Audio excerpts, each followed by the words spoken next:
അപ്പം നമ്മൾ വന്ന് നാസിക്കിനോട് അടുത്തുകൊണ്ടിരിക്കുകയാണ്. അപ്പോൾ നമുക്ക് കാണാൻ പറ്റുന്നത് നമ്മുടെ ഒരു കാസർഗോഡ് ജില്ലയെ താരതമ്യപ്പെടുത്തത്തക്ക രീതിയിലുള്ള ഒരു ഭൂപ്രകൃതിയാണ്. ചീങ്കല്ലാണ് കൂടുതലും.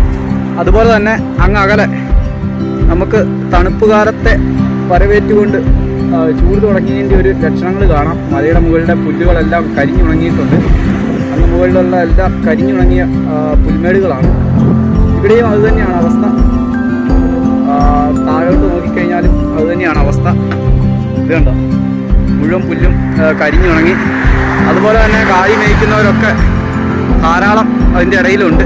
ഈ ഉണങ്ങിയ പുല്ലാണ് ഇപ്പോൾ കാലികൾ തിന്നുന്നത്. മഴക്കാലത്ത് നല്ല വയറ് നിറച്ച് നടന്നിരുന്ന കാലികളൊക്കെ ഇപ്പം മിരിഞ്ഞുണങ്ങാൻ തുടങ്ങി.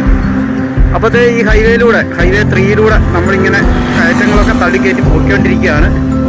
ഇതാ ഇങ്ങനെയുള്ള റോഡുകളാണ് കാണാം. വളരെ ചെറിയ കയറ്റങ്ങളും ഇറക്കങ്ങളും ഒക്കെ ആയിട്ട് ഇങ്ങനെ റോഡ് മുമ്പോട്ട് പോവുകയാണ്. ഹൈവേ 3 NH 3 നമ്മൾ പോയിക്കൊണ്ടിരിക്കുകയാണ്. 66, 166, 160, 150 ഒക്കെ കടന്നാണ് നമ്മളിപ്പോൾ